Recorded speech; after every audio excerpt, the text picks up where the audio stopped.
Qu'est-ce qu'il faut pour sortir de l'ombre d'un parent? Des icônes de l'âge d'or aux légendes modernes, les dynasties hollywoodiennes sont construites sur le talent, la rivalité et la résilience.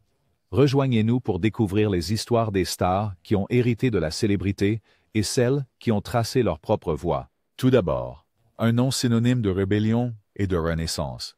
Drew Barrymore et John Barrymore. Le parcours de Drew Barrymore a commencé sous le panneau Hollywood, son visage illuminé de merveilles dans E.T., un rôle qui l'a rendu célèbre à seulement 7 ans. Mais bien avant que Drew ne charme le public, son grand-père, John Barrymore, régnait sur les scènes et écrans du cinéma des débuts. Surnommé The Great Profile, la présence imposante de John a défini à la fois les films muets et les films parlants, de son interprétation sombre dans Dr. Jekyll and Mr. Hyde à son triomphe à Broadway en Hamlet, une performance saluée comme l'une des plus grandes de l'histoire théâtrale. Alors que l'héritage de John était gravé dans la tragédie et le triomphe, le chemin de Drew a viré vers la turbulence. Sa célébrité précoce a sombré dans la rébellion, marquée par des luttes publiques contre l'addiction. Une chute de grâce qui a fait les gros titres. Pourtant, tel un phénix, elle renaît, se transformant en une actrice polyvalente et productrice avisée. Sa société de production, Flower Films, est devenue un symbole de sa résilience, donnant naissance à des succès comme 50 First Dates et Charlie's Angels. Bien que séparés par des décennies, Drew et John partagent une lignée imprégnée de royauté théâtrale. L'intensité dramatique de John et le charme sincère de Drew portent tous deux la marque des Barrymore. Une dévotion sans peur à la performance. Pour Drew, l'ombre de John était à la fois un avertissement et une source d'inspiration. Son génie et ses démons m'ont appris à me battre, a-t-elle un jour réfléchi. Aujourd'hui, le nom Barrymore perdure non seulement dans les bobines et sur les scènes, mais aussi dans l'esprit incessant de réinvention qui définit leur art.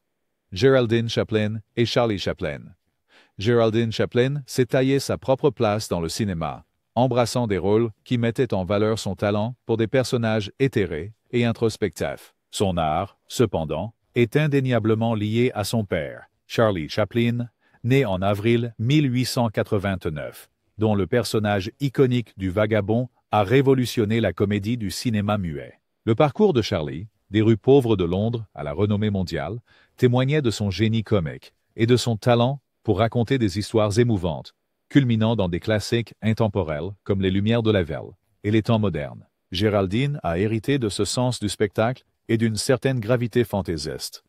Elle a connu son percée au milieu des années 1960 avec des films tels que Le Docteur Zhivago, où elle illuminait l'écran d'une présence subtile mais captivante. Alors que Charlie Chaplin faisait rire aux éclats le public, l'approche de Géraldine penchait vers des interprétations délicates, souvent teintées de pathos et d'introspection, un reflet intrigant des courants dramatiques plus subtils de son père. Au-delà de la comédie, la carrière de Géraldine englobait des projets multilingues, grâce à son éducation en Suisse et à sa connaissance de plusieurs cultures européennes. Elle a participé à des productions internationales, collaborant avec des réalisateurs comme Carlos Saura pour le cinéma espagnol avant-gardiste et forgeant une voix unique qui la distinguait. Pourtant, la longue ombre de Charlie Chaplin restait un point de référence, célébré chaque fois que Géraldine assumait un rôle difficile. Le lien père-fille dans la famille Chaplin souligne l'influence pérenne de l'innovation de l'ère du cinéma muet sur la narration moderne. Le talent comique de Charlie a laissé une empreinte, et la profondeur interprétative de Géraldine a insufflé une nouvelle vie au nom Chaplin pour les générations à venir. Ilana Douglas et Melvyn Douglas. Ilana Douglas a grandi entourée par l'héritage de son grand-père, Melvyn Douglas. Les performances raffinées de Melvyn, que ce soit à Broadway ou dans les films hollywoodiens, ont établi la référence pour la polyvalence dans le jeu d'acteur. Lauréat 2 fois de l'Oscar, il est devenu célèbre pour des rôles marquants dans Hude en 1963 et Bienvenue, Mr. Chance en 1979. Sa voix digne et sa présence imperturbable ont fait de lui un acteur de premier plan très recherché, notamment dans des drames sophistiqués et des comédies urbaines. Ilana a tracé sa propre trajectoire en passant aisément de l'interprétation à l'écriture et à la production. Ses premiers rôles dans des films comme Les Affranchis et Les Nerfs à vif ont démontré son talent pour incarner des personnages secondaires forts. Elle s'est ensuite aventurée dans le domaine de la comédie avec avec des apparitions dans des films indépendants décalés et des rôles invités à la télévision, acquérant une réputation pour son sens comique nuancé. Ilana a souvent mentionné l'influence de Melvin, non seulement sur la technique de performance, mais aussi sur l'importance de choisir des projets avec du fond. En plus de jouer, Ilana a écrit des œuvres et produit des séries web, affirmant encore plus un flair créatif qui transcende les racines traditionnelles d'Hollywood. Son style irrévérencieux, combiné à un respect pour le cinéma classique, révèle comment la présence de Melvin reste ancrée dans ses choix de carrière. À travers des interviews et des hommages documentaires, elle s'est assurée d'honorer l'héritage de son grand-père, perpétuant une tradition familiale d'innovation et de profondeur à l'écran. L'histoire de la famille Douglas prouve que les lignées hollywoodiennes peuvent être à la fois un tremplin et une lumière guide, favorisant de nouvelles voies pour l'art de la performance à travers les époques. Mary Crosby et Bing Crosby. Mary Crosby est entrée dans le monde du divertissement sous le regard attentif de son père, le légendaire crooner, Bing Crosby. Né en mai 1903, la voix douce de Bing a enchanté les audiences avec des succès intemporels comme White Christmas, et son travail à la radio a défini les standards de la musique populaire pendant des décennies. Alors que Bing éblouissait dans le cinéma et la musique, Mary a découvert sa vocation en tant qu'actrice, devenant largement reconnue pour son interprétation de Christine Shepherd dans la série télévisée Dallas. Grandir en tant que Crosby signifiait hériter d'un héritage vénéré. Le vaste catalogue d'enregistrements de Bing, ses réussites cinématographiques dans Going My Way et The Bells of St. Mary's, et son style décontracté de crooner emblématique. Malgré le lourd fardeau, Mary a abordé son métier d'actrice avec détermination, se concentrant sur la télévision plutôt que sur la musique. Dans Dallas, elle a livré le célèbre rebondissement « Qui a tiré sur J.R.», cimentant ainsi sa place dans l'histoire de la culture pop. Cette intrigue a captivé des millions de téléspectateurs, mettant en avant son talent pour la tension dramatique.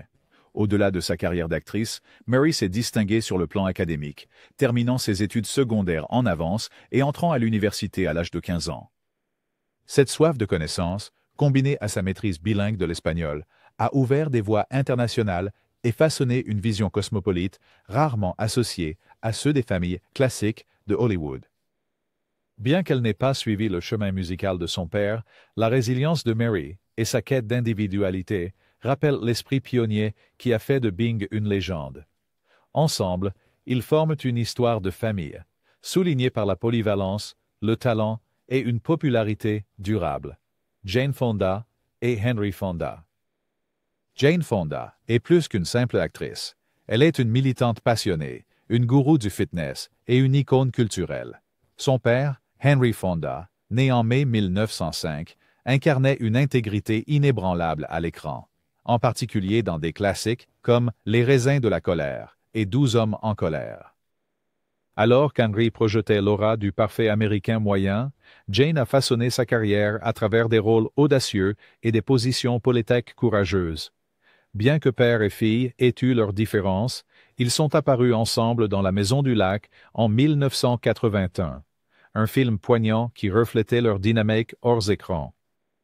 La prestation de Henry lui a valu un Oscar, tandis que celle de Jane a démontré son art en évolution, un mélange de vulnérabilité et de détermination inflexible. Leur collaboration reflétait une tension familiale, adoucie par un respect mutuel pour l'art du jeu d'acteur. L'héritage de Henry, de personnages nuancés et moralement principes, ouvrait la voie à l'activisme de Jane, comblant le fossé entre rôle à l'écran et cause réelle. Les efforts philanthropiques et activistes de Jane s'étendent sur plusieurs décennies, de ses manifestations contre la guerre du Vietnam qui lui ont valu le surnom de Hanoi Jane à ses récentes manifestations pour le changement climatique. Elle n'a jamais hésité à aborder des controverses ou à défendre des causes auxquelles elle croit. Pendant ce temps, la vision cinématographique d'Henry reste un modèle de sincérité, influençant des générations d'acteurs qui s'efforcent d'imiter son authenticité. Ensemble, ils ont forgé un héritage d'engagement envers l'art, les convictions personnelles et la quête incessante de croissance. Leur lien, parfois tumultueux, demeure l'une des histoires les plus emblématiques d'Hollywood en matière de passion familiale. David Carradine et John Carradine. David Carradine a hérité d'un prestigieux héritage d'acteurs de son père, John Carradine. John était parmi les acteurs de caractère les plus reconnaissables. acteur de l'âge d'or de Hollywood, figurant dans les grands classiques de John Ford comme La chevauchée fantastique et Les raisins de la colère. Sa voix grave et ses traits anguleux faisaient de lui un membre fréquent des distributions dramatiques, parfois inquiétantes, un respect mérité pour son profond bagage théâtral. Émergeant dans les années 1970, David est devenu synonyme du rôle de Kwai Chang Caine dans la série télévisée Kung Fu, captivant les téléspectateurs avec la fusion de la philosophie des arts martiaux et du récit occidental. Le parcours de David a été marqué par une curiosité spirituelle qui a influencé son choix de rôle et son mode de vie personnel. Cette qualité réfléchie le distinguait de la présence plus traditionnellement dramatique de John. Pourtant, l'influence du père restait claire. Tous deux se délectaient de personnages complexes et apportaient des couches émotionnelles à chaque interprétation. Un tournant pour David s'est produit avec des collaborations dans le cinéma, y compris sa célèbre interprétation de Bill dans la série Kill Bill de Quentin Tarantino. Pendant ce temps, la filmographie exhaustive de John, qui dépasserait 200 rôles, souligne une dévotion à son art qui s'est infiltrée dans la philosophie de vie de David. Malgré les difficultés personnelles et les excentricités bien médiatisées, David a continué à attribuer l'engagement inébranlable de John pour l'art comme son guide. La famille Karadžian reflète ainsi un mélange captivant de la gravité de l'ancien Hollywood et de l'esprit libre de la nouvelle ère hollywoodienne, reliant plusieurs générations de charme à l'écran. Ricky Nelson et Ozzie Nelson. Ricky Nelson a navigué dans le monde du spectacle sous la direction de son père, Ozzie Nelson. Ozzie a dirigé la populaire série, radio et télévisée, Les aventures d'Ozzie et Harriet, diffusée des années 40 aux années 60, où son personnage affable et son humour centré sur la famille ont défini une époque de divertissement familial américain. En tant que plus jeune membre de la distribution, Ricky a grandi sous les yeux de la nation, incorporant progressivement ses ambitions musicales dans l'intrigue du spectacle. À l'adolescence, Ricky était déjà une idole montante de la musique pop, avec des chansons comme Hello Mary Lou mettant en valeur sa voix douce et ses sensibilités mélodiques. Les performances intégrées dans la sitcom familiale lui ont permis de promouvoir sans effort sa discographie en évolution, une approche innovante pour l'époque. Le style de gestion d'Ozzie était pratique, dirigeant, produisant et façonnant le contenu de l'émission autour des expériences réelles de sa famille, à parts égales, figure paternelle et mentor avisé de l'industrie. Malgré ce triomphe précoce, Ricky aspirait à se défaire de son image lisse. Il s'est aventuré dans le rockabilly et le country rock, forgeant une carrière qui a connu de nombreux succès en tête des charts. L'influence de son père restait puissante, car c'est dans le cadre confortable de Ozzie et Harriet que Ricky a perfectionné ses compétences en performance. Bien que les luttes personnelles et l'évolution du paysage musical aient compliqué les dernières années de Ricky, il n'a jamais perdu cette étincelle héritée d'une famille qui a fait de l'artisanat du divertissement une sensation nationale. Leur histoire montre comment la frontière entre la vie réelle et le personnage à l'écran peut s'estomper, produisant à la fois un immense succès et des défis personnels profonds. Anjelica Huston et John Huston. Anjelica Huston perpétue un héritage artistique, distingué transmis par son père, John Huston. La carrière de John en tant que réalisateur, scénariste respecté et acteur occasionnel a façonné le cinéma hollywoodien classique à travers des œuvres vénérées comme Le Faucon maltais et La Reine africaine. Doté d'un esprit aventureux et d'un goût pour les récits riches, John a obtenu plusieurs nominations aux Oscars et a été reconnu pour sa capacité à obtenir des performances nuancées de ses acteurs.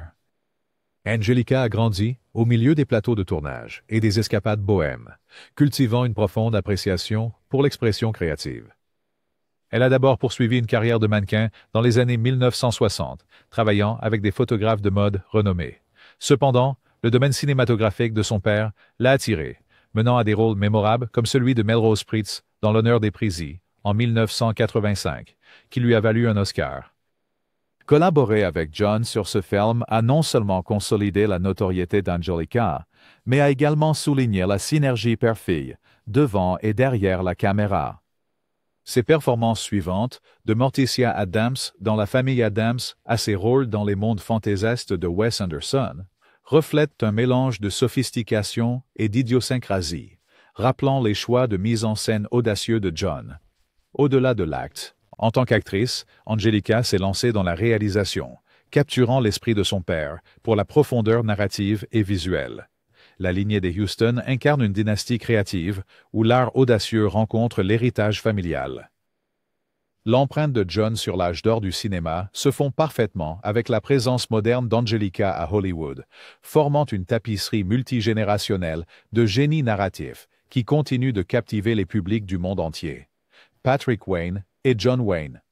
Patrick Wayne a hérité du robuste héritage western de son père, John Wayne. John Wayne incarnait le héros américain par excellence, surtout connu pour ses performances emblématiques dans Stagecoach, The Searchers et True Grit.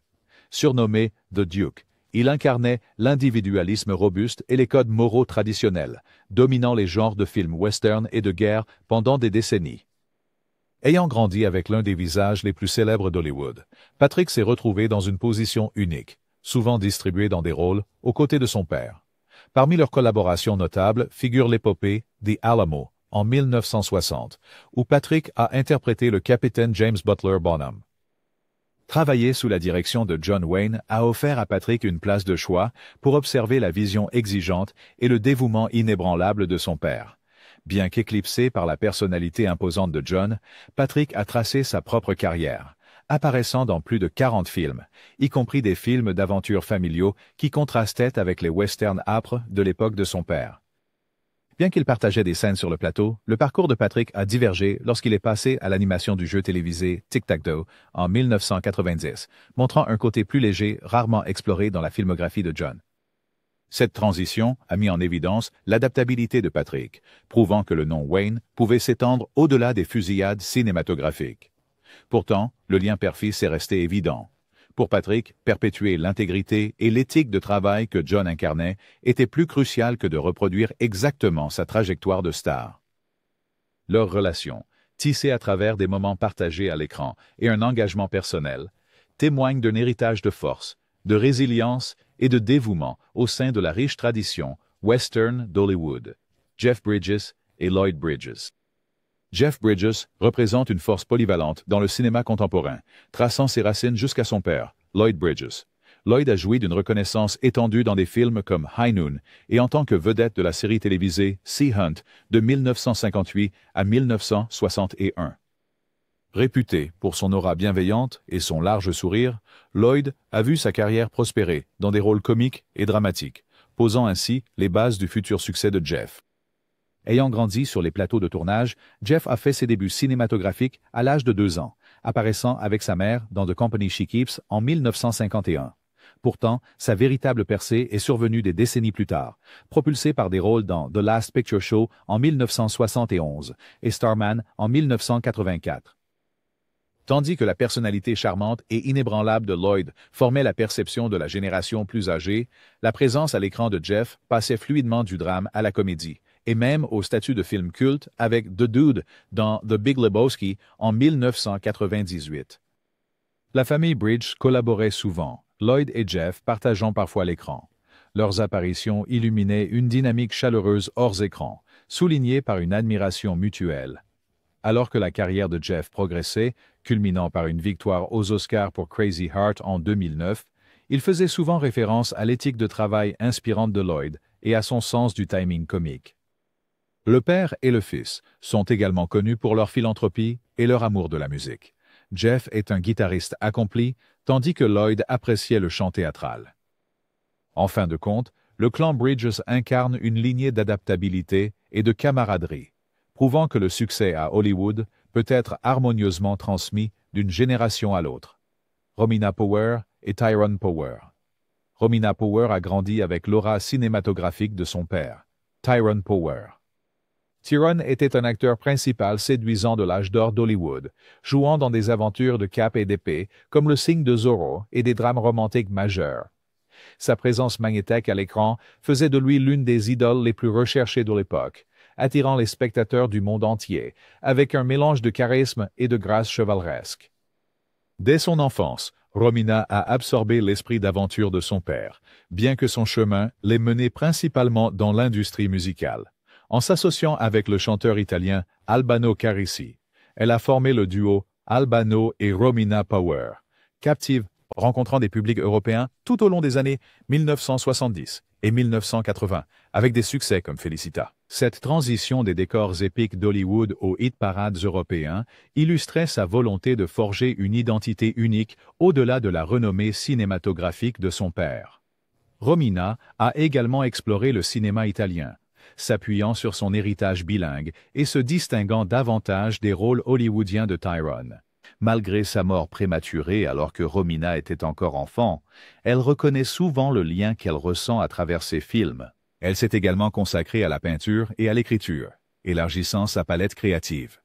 La dynamique de la famille Power se présente comme une tapisserie artistique transcontinentale, allant des combats emblématiques sur scène et romances courtoises de Tyrone aux voyages mélodiques et fusions culturelles de Romina. En unissant le glamour de l'ancien Hollywood avec la pop européenne moderne, ils ont mis en avant la résonance mondiale d'un nom de famille légendaire, Isabella Rossellini et Ingrid Bergman. Isabella Rossellini est la fille de la légende du cinéma Ingrid Bergman, dont le talent lumineux a illuminé des classiques comme Casablanca en 1942 et Notorious en 1946. La beauté sereine d'Ingrid et ses performances nuancées ont construit un héritage cinématographique intemporel, reliant les industries cinématographiques européennes et américaines.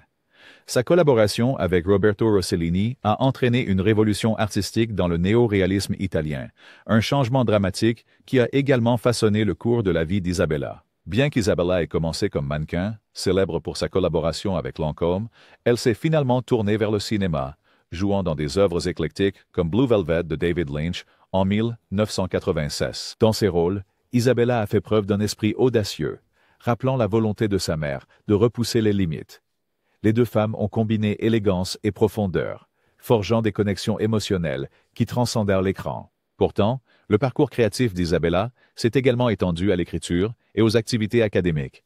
Elle a produit des courts-métrages explorant les rituels d'accouplement des animaux, affichant une curiosité scientifique et une narration pleine de fantaisie. Sa relation avec la célébrité d'Ingrid a souvent été respectueuse, mais ambivalente. Isabella reconnaît la grandeur de sa mère sans être éclipsée, en élaborant méticuleusement un chemin qui intègre héritage et innovation. Avec plusieurs langues à sa disposition et une capacité à naviguer entre des projets hollywoodiens et des productions européennes indépendantes, elle perpétue l'attrait transnational d'Ingrid. En fin de compte, la lignée Bergman-Rossellini transcende la simple réussite cinématographique, embrassant une curiosité intellectuelle et culturelle plus large qui a contribué à définir la mère et la fille comme des figures emblématiques des arts des 20e et 21e siècles. Nancy Sinatra et Frank Sinatra. Nancy Sinatra a perpétué l'héritage musical de son père, Frank Sinatra. La réputation de Frank en tant que « The Voice » a résonné dans le monde entier, enchantant des générations avec des succès comme « My Way » et « Fly Me to the Moon ». Il était à l'avant-garde de la culture pop américaine, reliant le swing des big bands et les styles pop modernes, tout en excellant au cinéma. Sa performance oscarisée dans From Here to Eternity a validé son talent multifacette. Nancy a émergé dans les années 60 avec un son et un style distincts. Son tube révélateur, These Boots Are Made for Walking, a capturé l'esprit rebelle de l'époque et l'a consacré comme une icône pop. Contrairement au chant raffiné de son père, la musique de Nancy adoptait une esthétique plus audacieuse, mélangeant rock, pop et une touche de country. Les collaborations avec l'auteur-compositeur-producteur Lee Hazelwood ont encore élargi son répertoire, menant à des succès qui combinaient des voix sensuelles avec des orchestrations rappelant des paysages sonores cinématographiques. Malgré le fait d'avoir tracé son propre chemin, Nancy reconnaissait l'influence directrice de Frank. Il soutenait ses démarches et il collaborait occasionnellement, comme dans le duo sentimental Something Stupid. La synergie père-fille a comblé les écarts générationnels, révélant un respect mutuel qui transcendait le style musical. L'éthique de travail inébranlable de Frank et sa maîtrise du phrasé imprégnèrent les performances de Nancy, même si elle cultivait une identité unique. Leur histoire illustre une harmonie familiale qui a produit des classiques durables, mettant en lumière comment le glamour de l'ancien Hollywood se mêlait à la contre-culture des années 1960 dans un duo intemporel père-fille. Cecilia Peck et Gregory Peck. Cecilia Peck a grandi dans l'ombre de son Père, Gregory Peck. L'interprétation de Gregory du personnage d'Atticus Finch dans Du silence et des ombres l'a gravé dans l'histoire du cinéma comme un modèle d'intégrité. Au-delà de ce rôle définitif, il a apporté de la profondeur à des classiques comme Roman Holiday, équilibrant gravité et chaleur. La carrière illustre de Gregory, marquée par un Oscar et de nombreuses distinctions, a offert une boussole morale tant à l'écran qu'en dehors. Inspirée par sa dignité tranquille, Cecilia a choisi une voix qui mêlait cinéma et plaidoyer. Elle a produit et réalisé des documentaires remarquables, dont A Conversation with Gregory Peck, en 1999, qui offrait un aperçu intime des coulisses de la vie et de la philosophie de son père. Le style de documentariste de Cecilia tend à révéler des vérités personnelles, à amplifier les voix et à défendre la justesse sociale. Des échos de l'engagement de Gregory envers des causes humanistes dans sa vie privée et publique.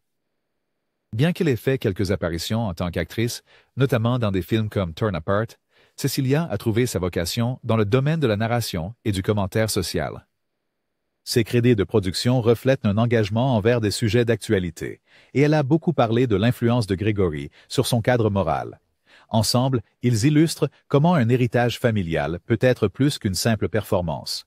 Cela peut être un ensemble de principes directeurs. En alliant tradition cinématographique et cinéma consciencieux, les Peck démontrent que l'intégrité et la créativité peuvent s'épanouir côte à côte, se transmettant d'une génération à l'autre, avec un impact durable sur la culture populaire et le discours sociétal. Michael Douglas et Kirk Douglas.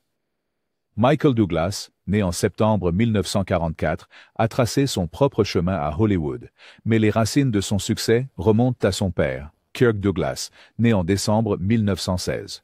Les performances intenses de Kirk dans des films comme Spartacus en 1960 et Les Sentiers de la Gloire en 1957 ont fait de lui un symbole de détermination et de ténacité. Survivant d'une enfance modeste, Kirk a embrassé l'usine à rêve d'Hollywood, avec une vigueur qui lui a valu la reconnaissance critique et le succès au box-office, culminant par un Oscar d'honneur en 1996.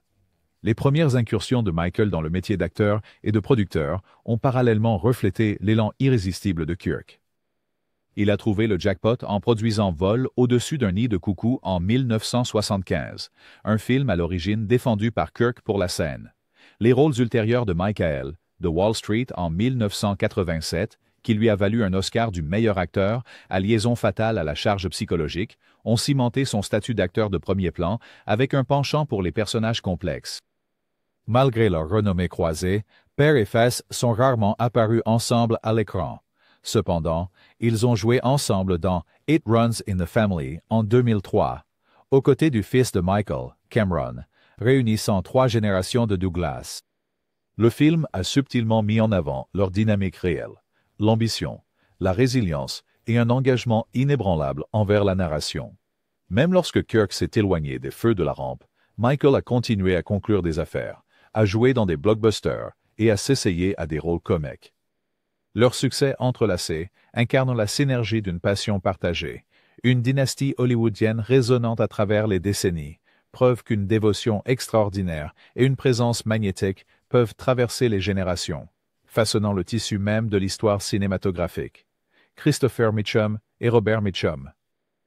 Christopher Mitchum, né en octobre 1943, a suivi les traces de son père, Robert Mitchum, né en août 1917, un acteur salué pour son sang-froid naturel et une aura ténébreuse qui a trouvé sa pleine expression dans des classiques du film noir comme La Griffe du passé et Les nerfs à vif.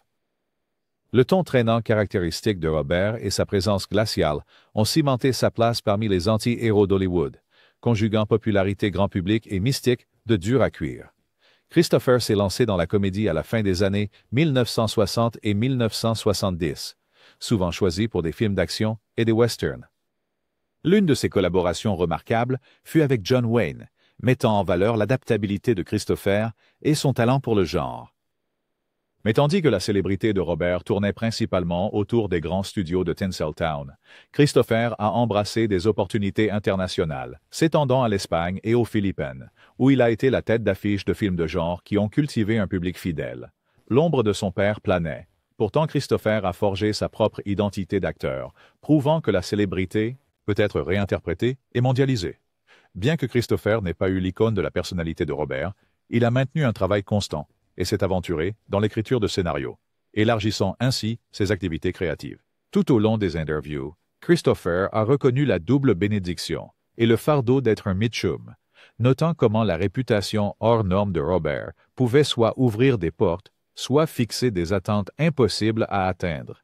Pourtant, le nom partagé évoque aussi un esprit inflexible, un refus d'être catalogué, et un penchant pour des rôles qui mettent en avant le courage. Leurs histoires symbolisent comment la résilience et l'adaptabilité peuvent définir des héritages à Hollywood, même lorsque le destin semble être déterminé par un nom de famille emblématique. Robert Walker Jr. et Robert Walker. Robert Walker Jr., né en avril 1940, est entré dans le monde du cinéma avec l'héritage de son père. Robert Walker, né en octobre 1921. Le vieux Walker a atteint la célébrité pour son interprétation mémorable de Bruno Anthony dans L'Inconnu du Nord Express d'Alfred Hitchcock en 1951, un rôle qui alliait charme et menace glaçante. Sa carrière, bien que tragiquement brève, a mis en valeur un talent polyvalent qui a trouvé une synergie avec certains des meilleurs réalisateurs de Hollywood. Suivant cette lignée, Robert Walker Jr. entra sous les projecteurs dans les années 1960, apparaissant fréquemment dans des séries télévisées et des films. Un point fort a été sa prestation primée au Golden Globe lors de la cérémonie en 1963, le marquant comme une étoile prometteuse parmi ses contemporains. Les téléspectateurs se souviendraient de lui surtout pour l'épisode de Star Trek, Charlie X, où il incarnait un jeune homme tourmenté doté de pouvoirs formidables. La performance reflétait la capacité de son père à passer de la vulnérabilité à l'intensité en un instant. Malgré le nom qu'il partage, Robert Walker Jr. a suivi des chemins divergents de la trajectoire de son père, explorant des rôles sur scène et des projets cinématographiques moins connus. Bien qu'il n'ait jamais atteint les sommets stratosphériques des plus grands noms d'Hollywood, il a construit une carrière stable, définie par des choix de personnages réfléchis. Dans les interviews, il réfléchissait souvent au poids émotionnel d'un père qu'il connaissait à peine. La mort prématurée de son père laissait derrière elle un héritage inachevé et un puissant point de référence pour les propres ambitions de Junior. Ensemble, ils restent un exemple poignant de talent générationnel, lié par le nom, les circonstances et une fascination durable pour des rôles complexes, profondément humains. Liza Minnelli et Judy Garland. Liza Minnelli, née en mars 1946, est la fille de l'incomparable Judy Garland, née en juin 1922. Le rôle de Judy dans celui de Dorothy dans Le Magicien d'Oz a fait d'elle une icône durable, mais sa carrière s'étendait bien au-delà de cette fantaisie technicolor, englobant des concerts, des émissions spéciales de télévision et des rôles cinématographiques acclamés, comme Une étoile est née. La voix puissante et émotive de Judy a ébloui les audiences du monde entier. Mais en coulisses, elle a lutté contre les énormes pressions de la célébrité. L'émergence de Liza portait le poids de cet héritage légendaire. Ses débuts professionnels à l'âge de 3 ans, aux côtés de Judy au London Palladium, ont préfiguré une vie sous les feux des projecteurs, évoluant pour devenir l'une des rares artistes à obtenir un EGOT, remportant un Emmy, un Grammy, un Oscar et un Tony. Liza a prouvé que ses talents n'étaient pas une simple réflexion du génie de sa mère. Son rôle emblématique en tant que Sally Bowles dans Cabaret a incarné sa présence scénique explosive et ses voix pleines d'âme. Pourtant, la dynamique mère-fille était souvent tendue, marquée par les complexités des luttes personnelles de Judy. Liza a reconnu qu'elle a hérité du talent de showwoman, de la détermination et des vulnérabilités de Judy, en façonnant son propre chemin avec une dévotion inébranlable.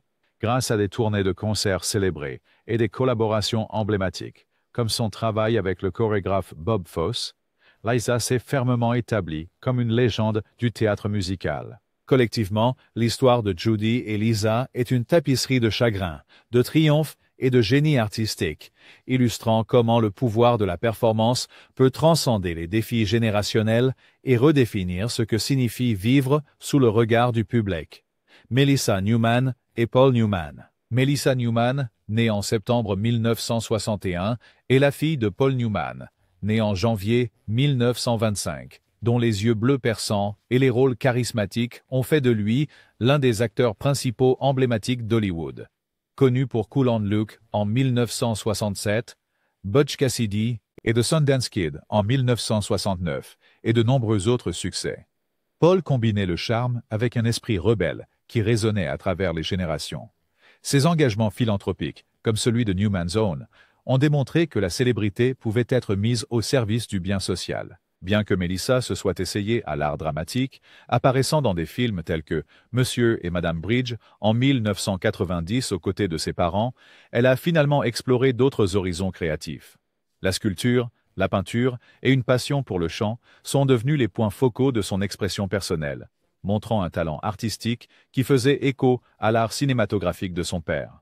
Elle cherchait rarement les feux de la rampe, préférant plutôt mener une existence plus privée qui valorise la famille et l'artisanat tout en honorant le nom Newman. La philanthropie occupe également une place importante dans la vie de Melissa, faisant écho à l'engagement de Paul envers les causes caritatives. Elle a participé à diverses initiatives communautaires et contribue à perpétuer l'héritage des Newman, qui inclut un engagement envers les camps pour enfants et les organisations caritatives liées à l'alimentation. Ce jeu subtil entre la personnalité publique et la croissance personnelle souligne la conviction de la famille Newman que le succès dépasse les succès au box-office. Il peut être mesuré de manière égale par des contributions significatives au-delà de l'objectif de la caméra. En forgeant son propre chemin, Melissa illustre comment l'héritage hollywoodien peut s'épanouir en divers chemins de créativité et de bienveillance, tissant un héritage durable qui continue à bénéficier aux autres. Jamie Lee Curtis et Tony Curtis.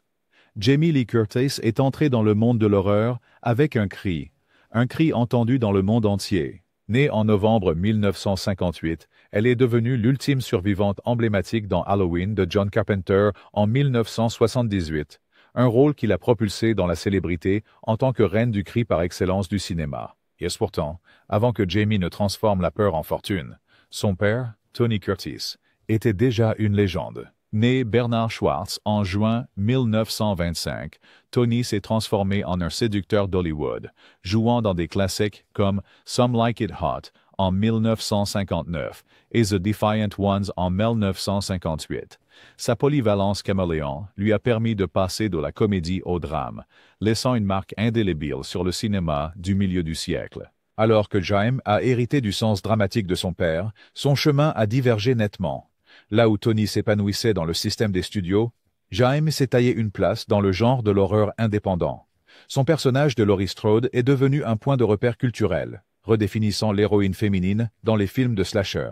Pourtant, la carrière de Jaime ne se limitait pas au cri. Elle s'est élargie à la comédie, jouant dans Un poisson nommé Wanda en 1988 et gagnant plus tard en notoriété dans Freaky Friday en 2005. Sa capacité à équilibrer terreur et humour reflétait l'étendue du talent de son père, bien que leur relation soit restée distante. Les 6 mariages de Tony et les liens familiaux tendus ont laissé Jaime avec un héritage complexe, qu'elle a navigué avec résilience. Ces dernières années, Jaime a relevé de nouveaux défis, de l'animation de suite d'Halloween à la défense de la sensibilisation à la santé mentale. Ses mémoires, This Is Me, en 2020, ont révélé ses luttes contre l'anxiété et sa quête pour séparer son identité des attentes de Hollywood. Pendant ce temps, l'héritage de Tony perdure à travers ses films et son influence sur des stars comme Jaime, qui a dit un jour « Papa m'a appris à prendre des risques, même si cela signifiait tomber sur mon visage. Leur histoire est faite de contrastes. Glamour contre courage, âge d'or contre modernité. Pourtant, tous deux restent des icônes de la réinvention, prouvant que l'héritage n'est pas une cage. C'est une base sur laquelle bâtir.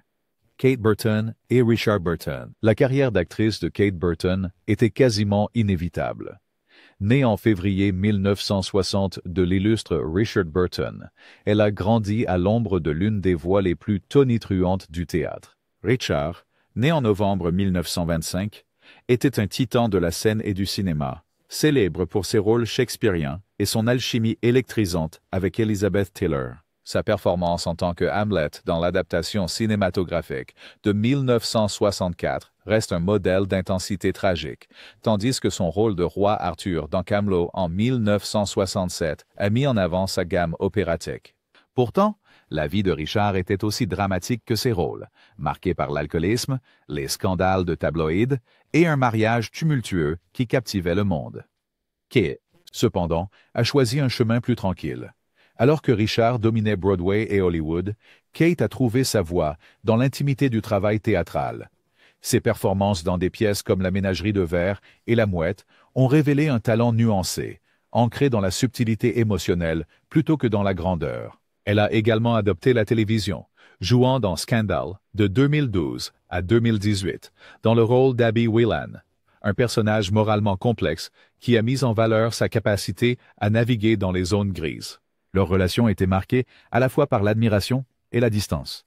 La personnalité hors du commun de Richard et ses fréquentes absences laissaient Kate avec le désir de forger sa propre identité. « Je voulais prouver que je pouvais jouer sans son nom », disait-elle une fois. Pourtant, son influence persistait. La formation shakespearienne de Kate et son aisance avec le texte classique devaient beaucoup à l'héritage de son père.